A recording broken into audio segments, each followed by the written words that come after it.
எல்லாருக்கும் ஷாலோ மைதா அடை செய்யறதுக்கு ஃபஸ்ட்டு மைதா மாவு, உப்பு, அப்புறமா எண்ணெய், தேவையான அளவு தண்ணி ஊத்தி நம்ம பெனைய ஆரம்பிக்கலாம். தோசை மாவோட கொஞ்சம் கட்டியா இருக்கணுங்க இதோட பக்குவம். இத வந்து இந்த மாரி தாங்க பெனையணும். என்கிட்டேருந்து என் பொண்ணு அடம் பிடிச்சு வாங்கி நான் பெனையிறேன்னு சொல்லி வாங்கி வச்சுக்கிட்டா. அவ முகத்துல பாருங்க ஏதோ சாதிச்சிட்டாளாமா அந்த மாரி ஒரு சந்தோஷம். ஃப்ளேவருக்கு நான் கொஞ்சம் சீரகம் சேர்த்துக்கிட்டு, அதையும் பெனஞ்சு ஒரு 10 மினிட்ஸ் அப்படியே வச்சாச்சு. சின்ன பவுல்ல தண்ணி எடுத்து வச்சுக்கோங்க. தோசை கல்லு சூடான உடனே எண்ணெய் ஊத்தி நல்லா ஸ்ப்ரெட் பண்ணிட்டு கொஞ்சம் மாவு எடுத்து வச்சுட்டு, நம்ம கையாலேயே தாங்க இந்த அடைய வந்து நம்ம செய்ய ஆரம்பிக்கணும். ஒருவேளை கை வந்து சூடானாவோ, இல்ல மாவு நல்லா இழுத்து வரலனாவோ, பக்கத்துல இருக்க தண்ணிய தொட்டு தொட்டு தாங்க நம்ம வந்து இந்த அடைய வந்து செய்யணும். ஸோ இது ஃபுல்லா செஞ்சு முடிச்சதுக்கப்புறம் கொஞ்சம் எண்ணெய் வந்து மேல அப்படியே ஸ்ப்ரெட் பண்ணி ஊத்திக்கலாம்.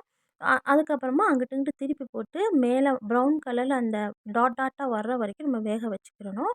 அவ்வளோதாங்க நல்லா வெந்துருச்சு. இப்போ சர்வ் பண்ணிக்கலாம். இது காரமா இருக்கிற எந்த குழம்புனாலும் இதுக்கு மேட்சா இருக்கும். கண்டிப்பா ட்ரை பண்ணி பாருங்க.